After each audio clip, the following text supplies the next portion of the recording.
Olá, estou de volta com mais um Política em Pauta. No programa de hoje, eu e a jornalista Maria Cristina estamos recebendo um político que sempre que visita Marechal Rondon, dá uma passadinha no Jornal Presente, tomar um café com a gente, tomar um chimarrão. Deputado federal Sérgio Souza. Deputado, sempre uma satisfação recebê-lo por aqui.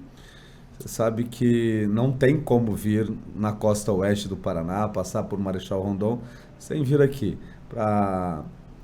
Além da entrevista, para bater um papo, para conversar sobre as questões regionais, pela política do estado do Paraná, mas conversamos muito também sobre a política nacional, o que acontece nessa relação de poderes, né, entre Congresso, Poder Legislativo, Poder Executivo e o Poder Judiciário. E é muito bom porque as perguntas sempre são muito bem colocadas, inteligentes, mostra que vocês têm, assim, no cotidiano, buscado se informar muito bem para levar a informação real, verdadeira ao público do presente. Deputado, você está cumprindo a agenda aqui na região? Tem uma agenda em específico em Marechal? Tem, amanhã nós vamos pela manhã fazer uma reunião com alguns membros do partido, do MDB, principalmente os nossos vereadores, também membros do diretório, e temos uma entrega de uma viatura do Corpo de Bombeiros, que foi há uns 2 anos atrás, um pedido da Cleci. Eu me lembro muito bem, a Cleci, ela era presidente do Conselho de Lindeiros, daí nós consultamos aqui a nossa base de Marechal Cândido Rondon, e eles entendiam que era muito importante ter uma viatura desse porte para o Corpo de Bombeiros. E agora vamos fazer a entrega justamente amanhã. Além disso, hoje à noite ainda vou a Nova Santa Rosa, mas amanhã nós temos agenda em Novo Sarandi, em Pato Bragado, em Santa Helena. Aí vou para mais próximo a Foz, vamos a Itaipulândia, vamos a São Miguel do Iguaçu e a Foz do Iguaçu, onde amanhã à noite eu encerro lá no evento nacional dos cerealistas do Brasil, um evento da SEBRA. Bom, eu nem ia começar com essa pergunta, mas já que você citou a reunião que tem com o MDB aqui de Marechal amanhã cedo, deputado, tudo indica que o partido, que sempre foi protagonista nas eleições municipais, pode ser coadjuvante no ano que vem, já que o candidato a prefeito, né, o pré-candidato a prefeito, não é do MDB. Como é que você avalia essa questão, de repente, do MDB, que é um partido tão grande aqui no município, ser coadjuvante e não protagonista? Bom, vamos lá, Maria Cristina, sempre provocante, né?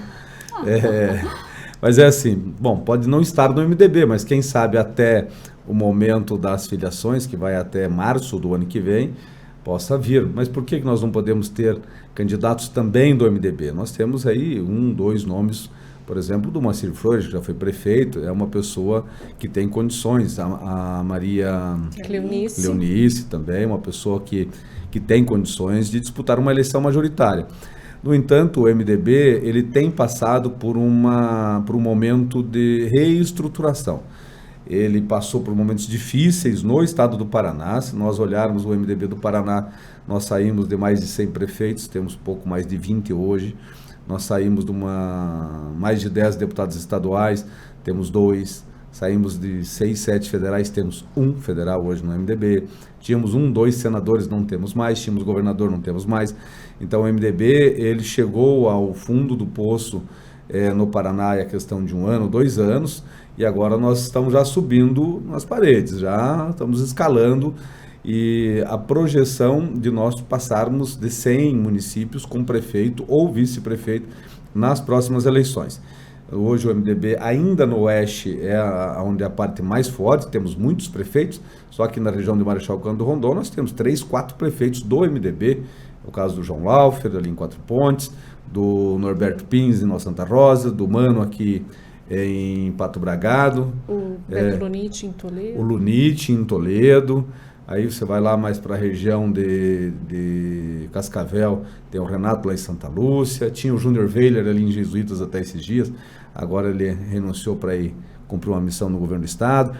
Então é uma região que a gente ainda tem bastantes prefeitos. O prefeito também de São Miguel do Iguaçu é do MDB, a prefeita de Itaipulândia é do MDB, mas mesmo assim o MDB em alguns locais ele acabou se acomodando, candidaturas frustradas no meio do caminho, e nós estamos trabalhando para isso. Então, a intenção do MDB em Marechal Cândido Rondon é ter candidato próprio.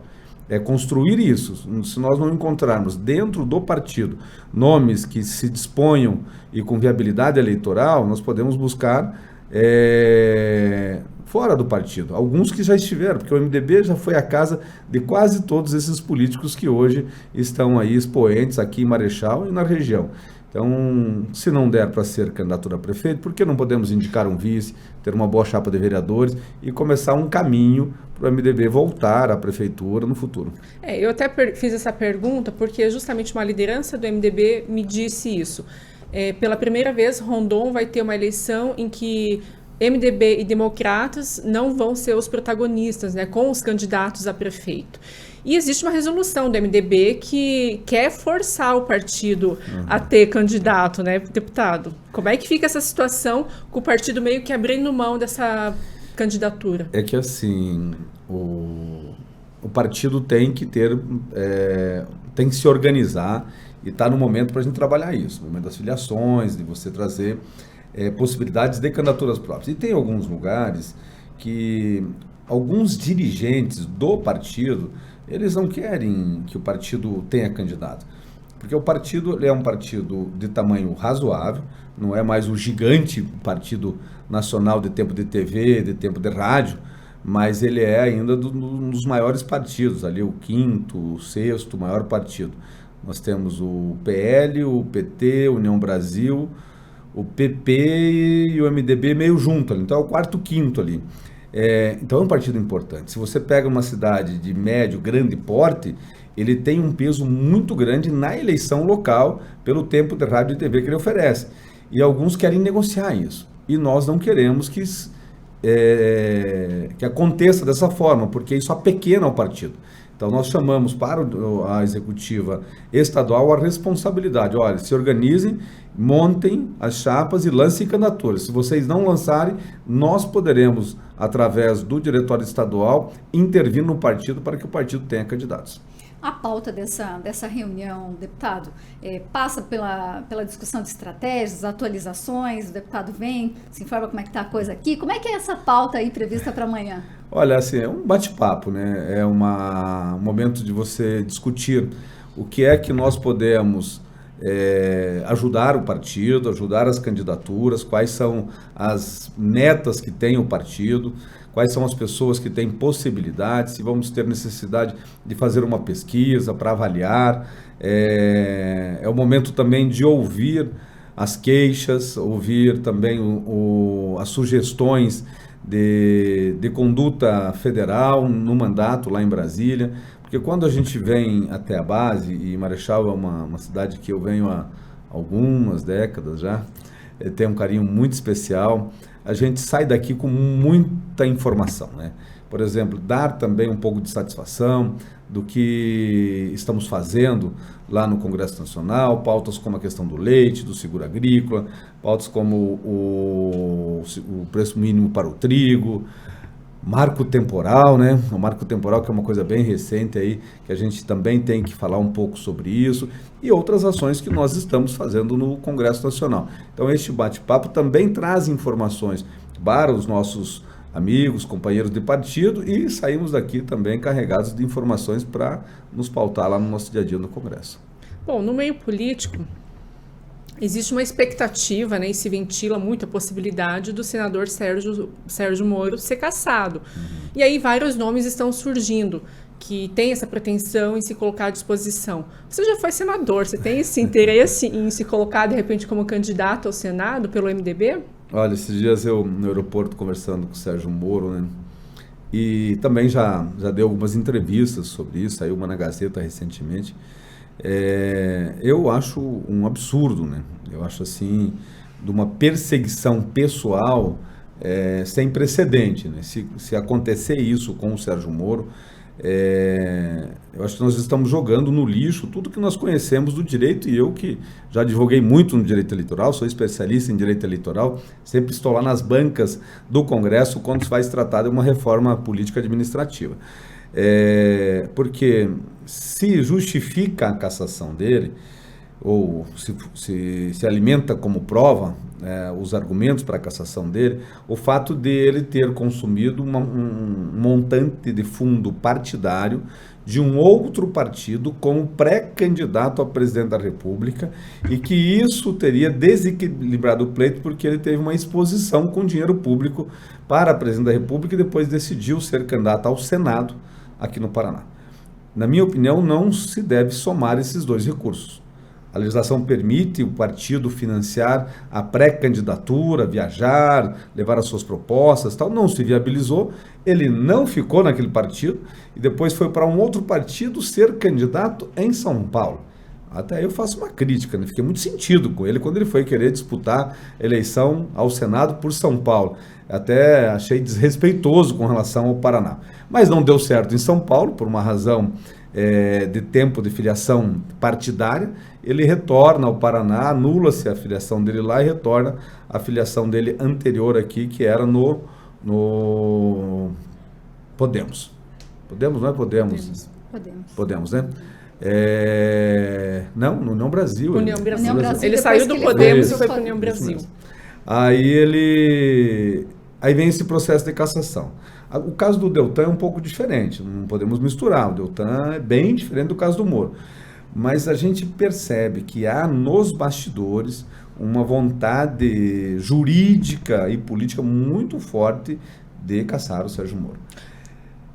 Agora responde a minha pergunta. Eu vou chegar lá.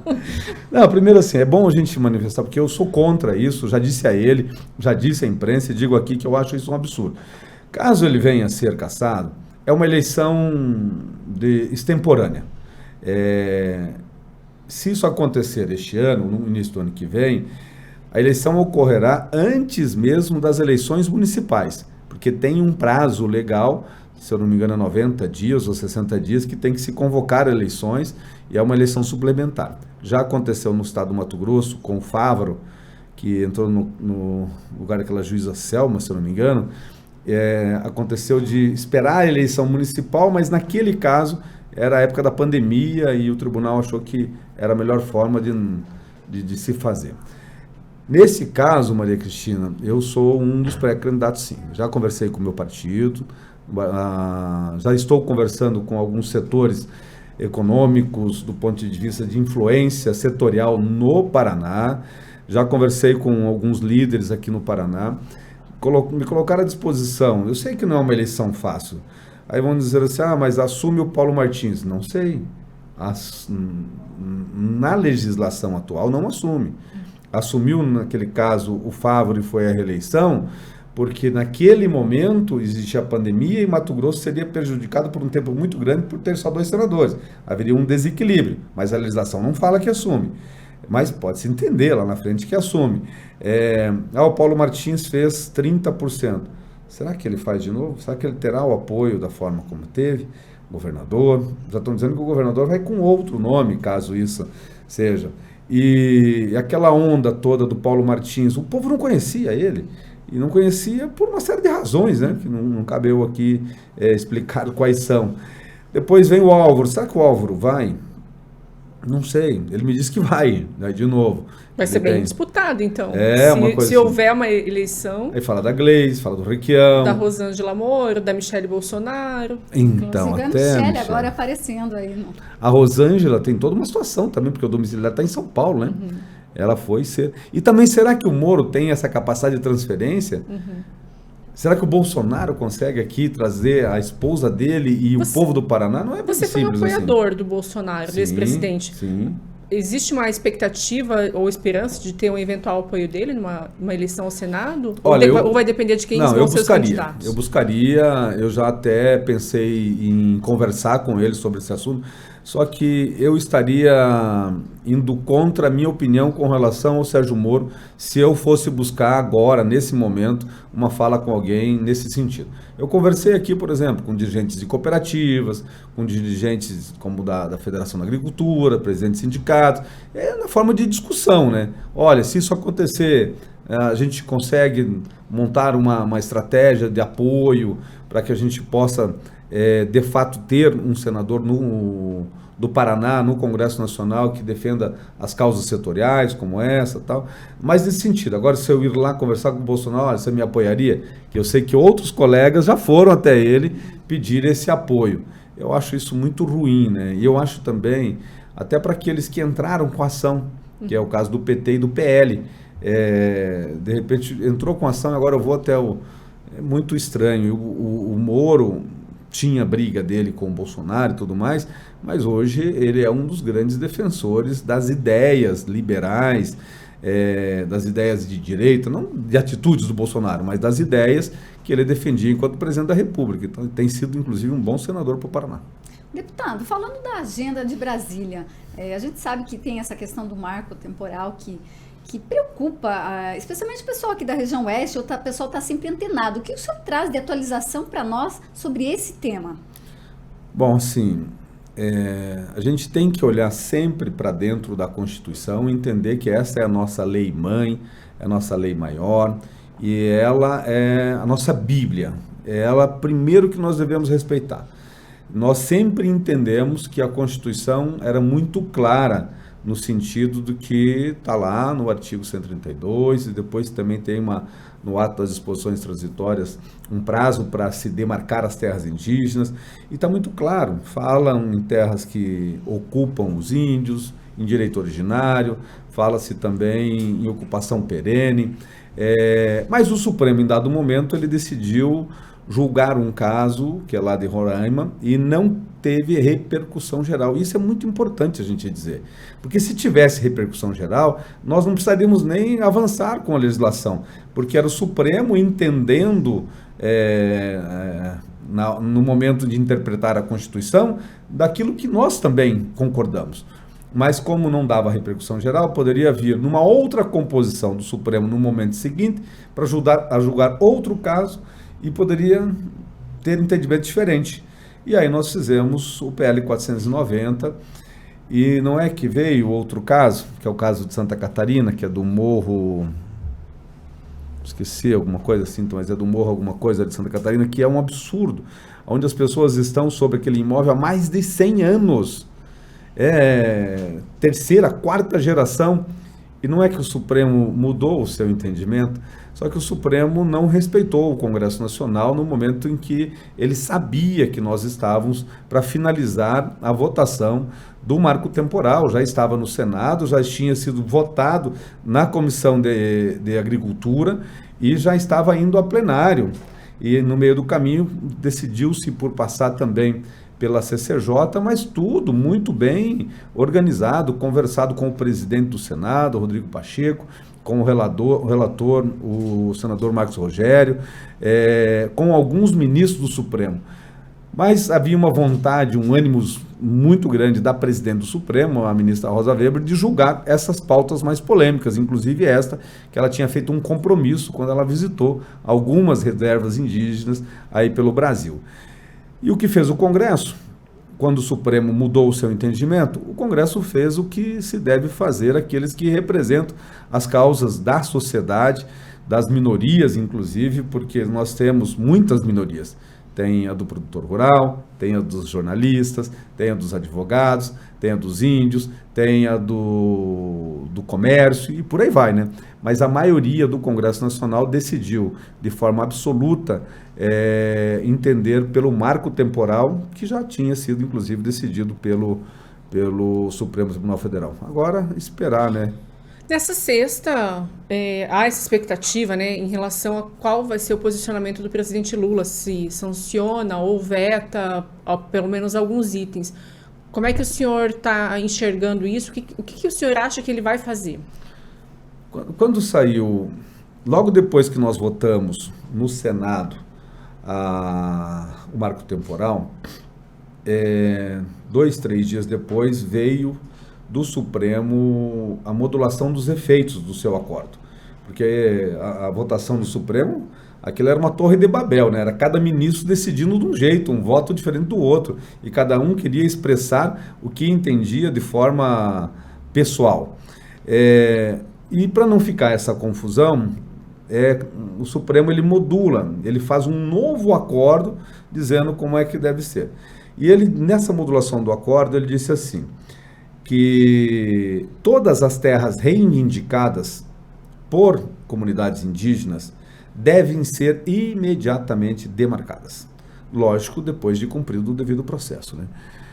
E que aquelas que estão na posse e no domínio de proprietários, sejam urbanos ou rurais, não é só proprietário rural, estou falando de cidades inteiras.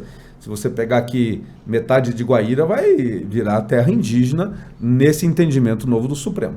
Mas que todas estas, Guaíra cidade, né, de todas essas terras devem ser indenizadas no valor nominal.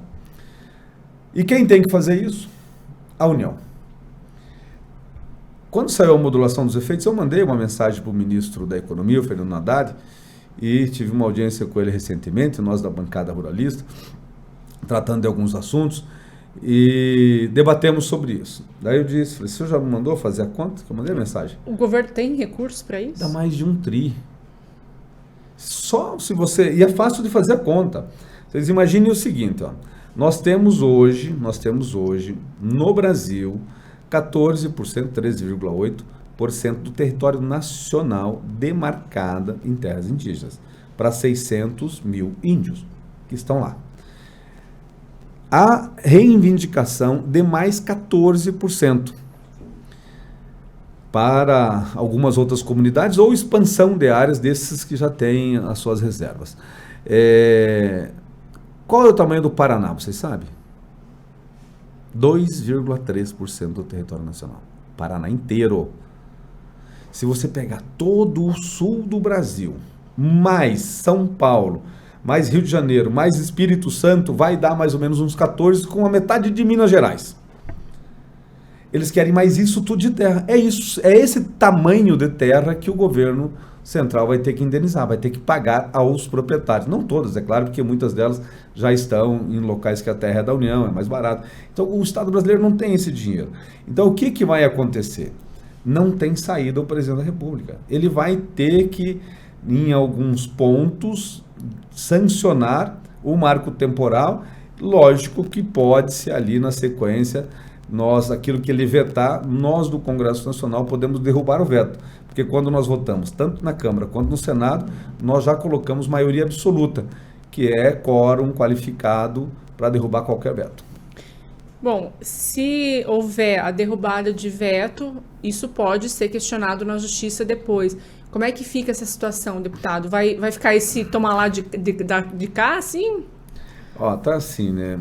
Eu acho que vocês todos e os nossos telespectadores aqui, quem está nos assistindo, nos ouvindo, todo mundo está percebendo de que há um levante do Congresso Nacional, começado por nós, da bancada ruralista, com relação ao posicionamento do Supremo. Nós levantamos em momentos como esse do marco temporal, que é a questão de garantia à propriedade, a questão da decisão sobre a questão socioambiental, uma mudança de interpretação. Isso é um outro assunto que envolve o Código Florestal, a gente pode explicar em um outro momento, até se tivermos tempo aqui, com relação à desapropriação, a invasão e a desocupação, que o Supremo, nós fizemos lá durante a pandemia uma lei para, no caso de pessoas que eram inquilinas em apartamentos que perderam emprego na pandemia, aquela coisa toda, para não sofrer a desocupação, o despejo, né? O Supremo estendeu isso também para as áreas rurais. Hoje, um movimento dos sem terras vão lá e invadem uma fazenda, você tem que reunir o conselho deles, e não sei o que, o judiciário, o Ministério Público, para poder desocupar. É um absurdo, né? Então, essas ações todas fez com que nós, da bancada ruralista, e ganhou eco no Congresso Nacional por outras situações, como a questão da votação da descriminalização do aborto, a liberação de drogas. Aí nós pegamos, vamos dizer assim, pessoal das bancadas evangélicas, também das bancadas da segurança pública, e nos tornamos grande maioria, não só na Câmara como no Senado. E algumas situações mais peculiares ali da dinâmica da política de Brasília fez com que alguns senadores também se levantassem com discursos fortes, inclusive do próprio Rodrigo Pacheco, presidente do Senado, nesse sentido. Então, o que é que nós fizemos? Nós demos um recado ao Supremo, na conversa, dizendo o seguinte: olha aqui, você não pode legislar. Quem legisla aqui é aqueles que são eleitos pela sociedade brasileira para a Câmara e para o Senado. São esses que têm a prerrogativa de legislar. Você tem que analisar, claro, se isso é constitucional ou é inconstitucional. Mas na nossa casa, seja na Câmara ou no Senado, nós temos uma comissão específica, que normalmente é a comissão mais importante das casas, que é a Comissão de Constituição e Justiça, que faz essa análise. Não só é o parlamentar, mas os melhores técnicos, consultores que tem no país estão lá dentro. Tem assentos nessas comissões para dar essa assessoria, para analisar a constitucionalidade ou não de uma lei para poder tramitar. Então, nós fazemos essa análise. Agora, não é uma liminar, por exemplo, como aquela que suspendeu a criação do Tribunal Federal do Paraná há 10 anos atrás, quando eu fui relator da PEC lá atrás. Um absurdo, né? Como liminares, do nada, por um único ministro, suspende uma lei aprovada por centenas de parlamentares, que vem de todo o canto do Brasil. Então, o Supremo já percebeu isso. Inclusive, está nos chamando, alguns ministros, para conversar um pouco sobre esse assunto. Se o Supremo vier a dar uma liminar e suspender, nós vamos ter o levante dentro do Congresso Nacional, com toda certeza. Inclusive, vamos votar nos próximos dias, começa no Senado Federal, uma proposta de emenda, até dou eu visto essa proposta de emenda à Constituição, dizendo que um único ministro do Supremo não pode suspender uma lei aprovada pelo Congresso Nacional. E eles já entenderam esses recados. E outros estão vindo também. Lá na Câmara dos Deputados, de iniciativa do deputado Domingos Salles, também foi protocolada uma proposta de emenda constitucional com mais de 200 assinaturas, também para regular o poder do Supremo na invasão das competências do Poder Legislativo. Isso vai ter fim, deputado? Porque a gente vem acompanhando essa questão, né? STF e o Congresso ali, que é nosso dever legislar, e a gente vê que as coisas continuam, e por alguns temas até, assim, coisas muito complexas e pesadas até no cenário nacional. Isso vai ter fim um dia? O que a gente pode esperar? Ou vai piorar ainda mais? Tem um ditado assim, né, que quer conhecer uma pessoa, dê poder a ela, né? O poder é um problema, né? Uma vez, na época da faculdade, um professor fez uma pergunta assim para a turma, assim: o que você acha que é mais importante, o poder ou o dinheiro? A maioria diz o dinheiro, né? Com o dinheiro você não compra o poder, mas com o poder você pode conseguir o dinheiro. Isso é uma máxima que tem, e o poder, às vezes, as pessoas acham que é ilimitado. A democracia, ela é, na minha opinião, o melhor regime que tem para se ter em um Estado. Só que tem que se respeitar os direitos, e também os poderes têm que ser independentes e harmônicos. A partir do momento que passa a haver invasão de um poder sobre o outro, e nós, desde que criamos a Constituição, o parlamento ele foi se apequenando muito. O primeiro engolido pelo Poder Executivo, com as medidas provisórias, com o poder da manipulação do orçamento, aquela situação toda. O parlamento acorda mais recente, onde ele toma para ele a rédea do orçamento, que é dele o poder de aprovar, e então ele recupera um pouco disso, e também ele limita na questão das MPs. Tá bom, é sua prerrogativa editar as MPs, não tem problema. Nós vamos dizer se ela é pertinente ou não, e nós podemos votar ou não votar, deixar ela caducar, e tem acontecido bastante isso. Então, se você olhar nessa relação entre poder legislativo e poder executivo nos últimos anos, vou dizer aí nos últimos 8 anos, um pouco mais, nos últimos 10 anos, desde o impeachment, um pouco antes do impeachment, né?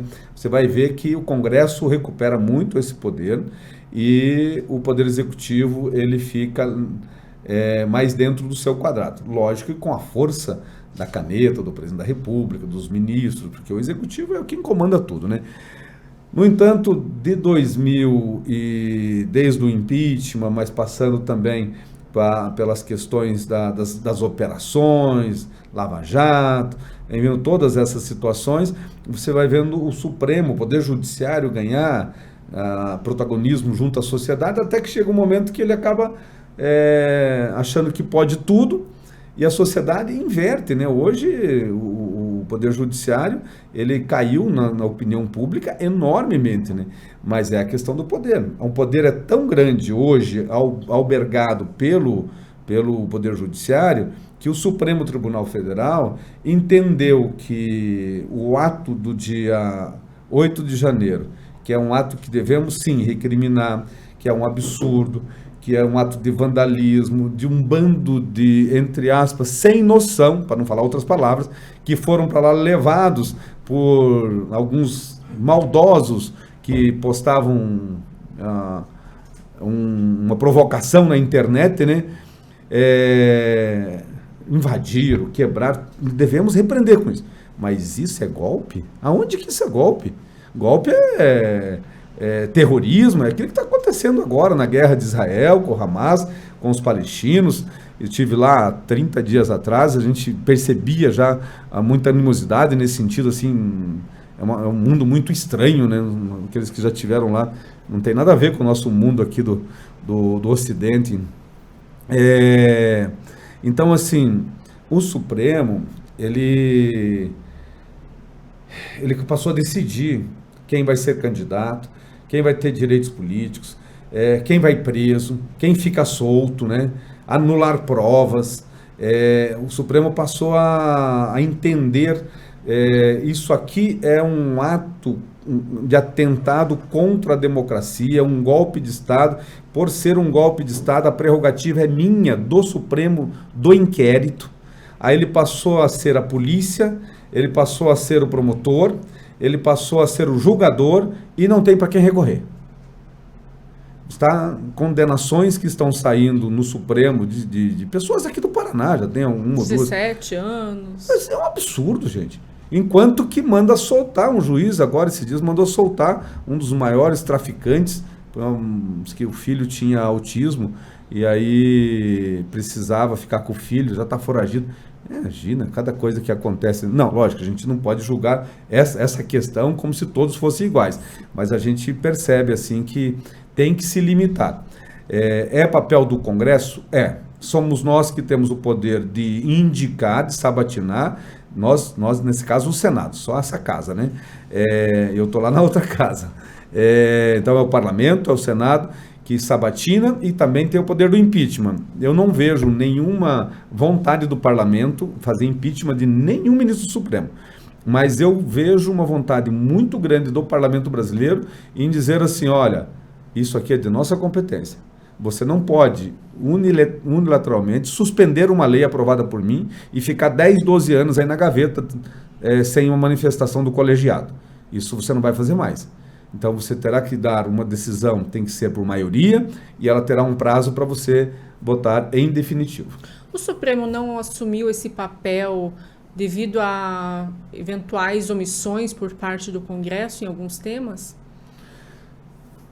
Cristina, assim, o Congresso é a casa mais odiada e a mais admirada.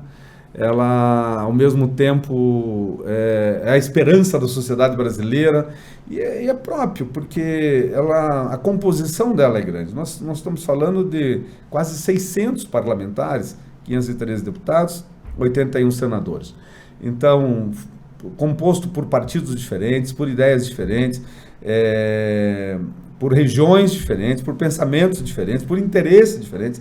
Alguns têm aquilo como um balcão de negócios, outros têm aquilo como uma forma de melhorar a vida das pessoas, transformando em ações, leis, interpretando e tudo mais.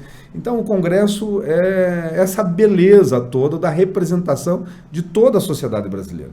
A gente precisa entender, até que quando você olhar lá para dentro da Constituição, você vai ver na ordem dos poderes, você vai ver que o Legislativo vem primeiro. E lá no artigo 1º, né, você coloca no parágrafo único ali, o Constituinte foi muito inteligente nesse momento, porque ele coloca que todo o poder emana do povo. E esse poder ele exerce de forma direta e indiretamente.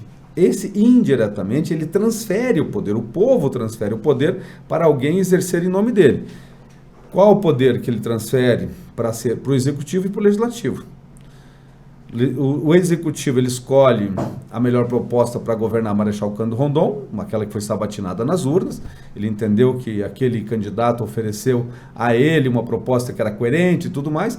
E no legislativo ele coloca alguém para fazer as leis, para regular o convívio em sociedade, mas também para fiscalizar aquele que está lá. Mas só que vai gente de tudo quanto é canto, com vários pensamentos. Você imagina você colocar um gaúcho e um cearense conversando, eles não se entendem. Você que está na Bahia, né?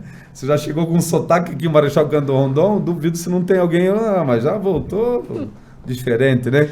Mas é assim, a beleza desse país maravilhoso, que além dessa diversidade toda cultural, de miscigenação de cores, de raça, é um país lindo, é um país fantástico, né? Também os intempéries climáticos extremos, né? Pessoal, mas como é que pode a seca no Amazonas e enchente no sul? Mas é que é tão grande o nosso país, é tão gigante esse nosso país, é um continente que a gente não é uma Europa que tem 30 países dentro de um continente que é menor do que o Brasil, né? Lógico, tirando ali o leste europeu, a Rússia. Então, assim, o parlamento brasileiro, às vezes, dentro dele, tem parlamentares que saem da curva, que cometem erros. E esses são as minorias, não é a maioria. Só que esta minoria é que aparece no dia a dia da imprensa. E é fato, a imprensa vai divulgar os fatos, né? Lógico, divulga também o que se avança, o que se retrai, mas quando algum sai fora da curva, a imprensa vai mostrar o porquê que aquele saiu fora da curva. E aí acaba aparecendo que aquele é um espelho de como se fosse todo o Congresso. Eu concordo com você que a sociedade brasileira, ela entendeu que o Congresso deixou de representar as suas causas, defender. Eu recebo todo dia centenas, dezenas de e-mails, mensagens e tal. Por que vocês não caçam o ministro do Supremo? Eu falo, gente, olha, peraí, eu não posso fazer isso, não é da minha competência, é lá do Senado. Não, mas vocês tinham que se levantar, tinham que fazer isso, tal. Não é assim. Eu não posso sair sozinho, gritando, dizendo, olha, esse ministro tal, assim, descreveu o nome, a fisionomia dele, ele tem que ser repreendido. Não. No outro dia aparece a Polícia Federal na minha casa, né? E aí, com qual motivo? Arruma um. Mas não é, mas você não tem... Não é assim, e não vai resolver. Então isso tem que ser um levante coletivo, e esse levante coletivo, ele se dá no momento certo.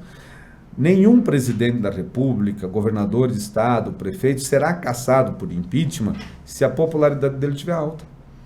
Quando ele tem popularidade baixa, o parlamento entende de que a sociedade não quer mais aquele como presidente. E aí acha-se facilmente um erro de qualquer um. Se você pegar um município aqui do oeste do Paraná, vai lá dentro de uma prefeitura e talvez o erro não seja pessoal, mas foi da administração, cometido até por um terceiro. E aí você substitui para que a sociedade volte, ou às vezes precisa voltar a crescer o país, a economia. Então o Congresso, Brasília, assim, eu digo que é o epicentro de um terremoto. Tudo que acontece ali ecoa para o Brasil inteiro. E às vezes é o Brasil, de todo o Brasil que sai e vai para cima de Brasília, do Congresso, para que tome uma atitude. E nós estamos sentindo que nesse momento a sociedade está clamando para uma atitude do Congresso Nacional em relação às prerrogativas do Congresso Nacional, da garantia dos direitos à liberdade, dos direitos à inviolabilidade da palavra, das garantias do direito à propriedade e outros tantos que nós estamos vendo ser ceifados aí pelo caminho. E o que você está achando, deputado, em relação ao governo Lula?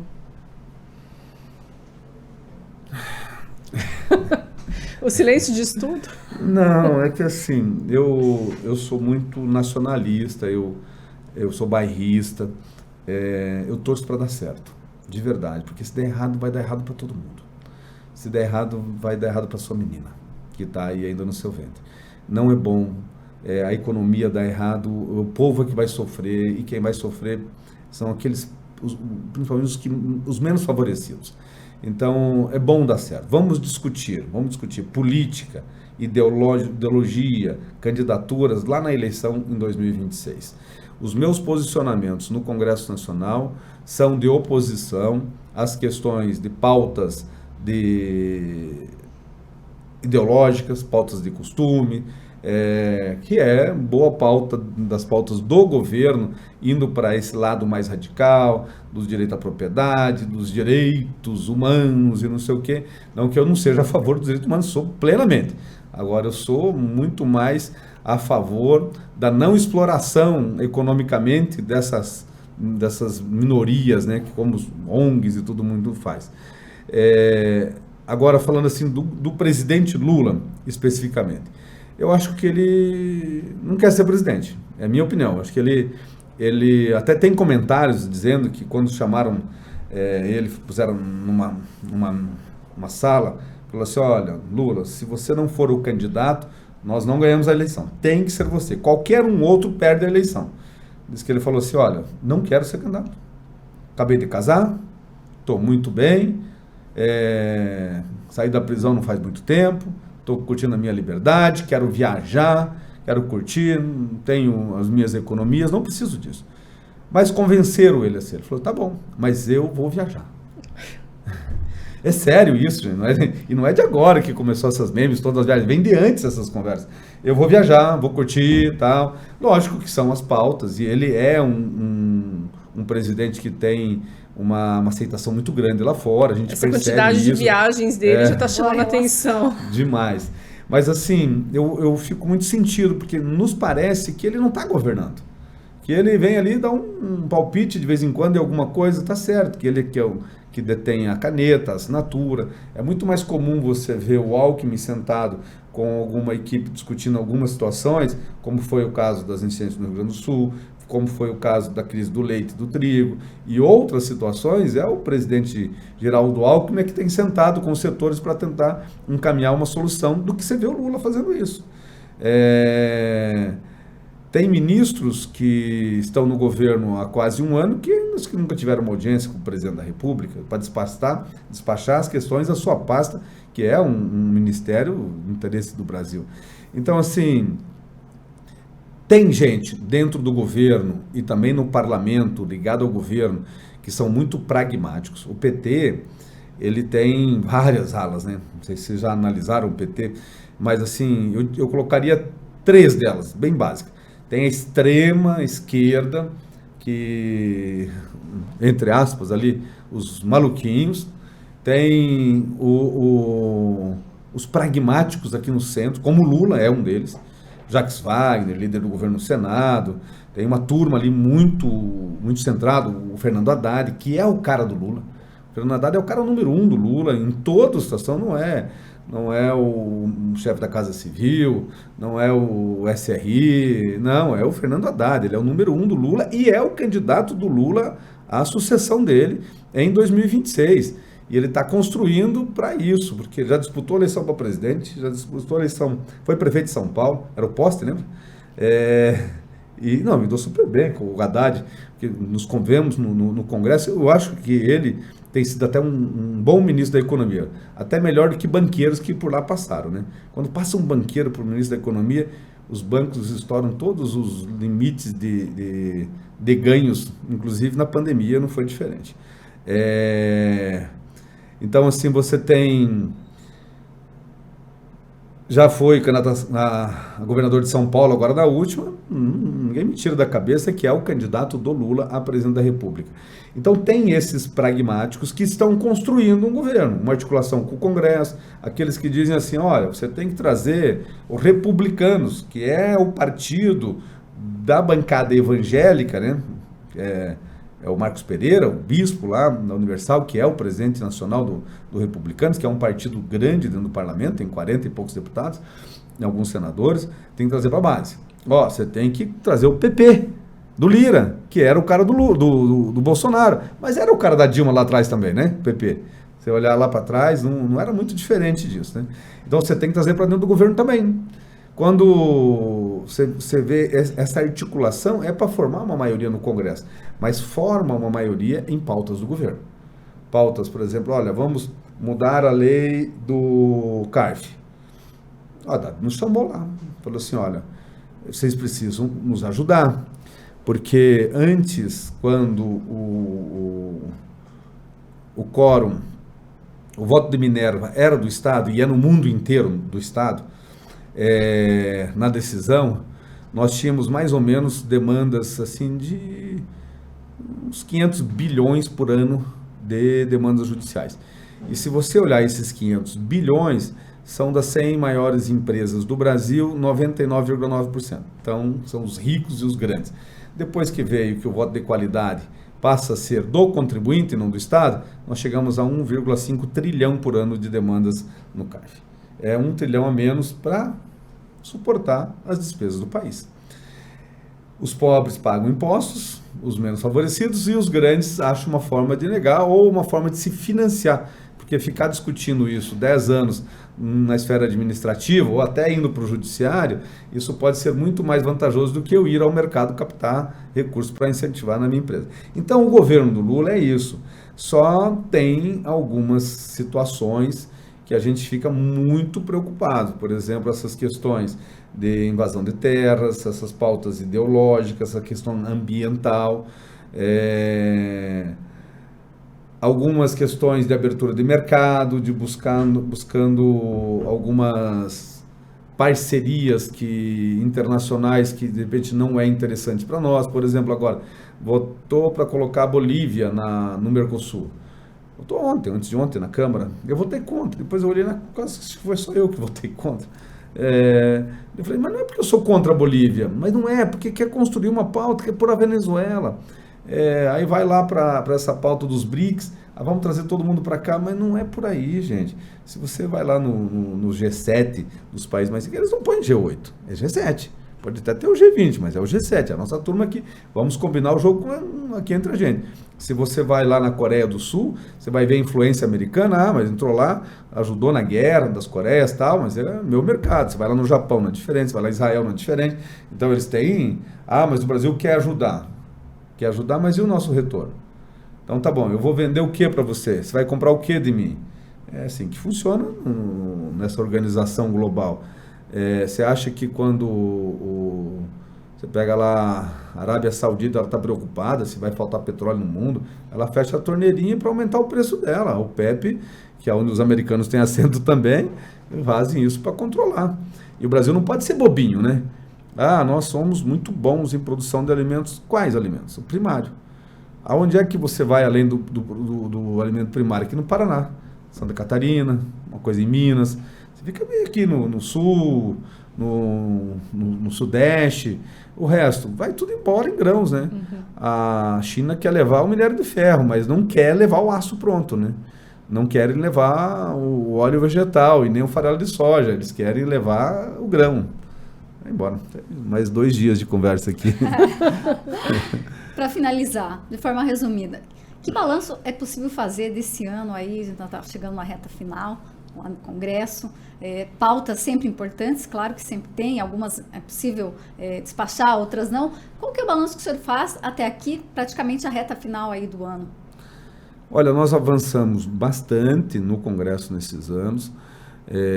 Este ano, na Câmara, nós conseguimos avançar em algumas pautas, como, por exemplo, o marco temporal, que votou ali, mas mais no Senado do que na Câmara até, dessas pautas mais ligadas ao nosso setor agropecuário, porque essas pautas estavam represadas no Senado.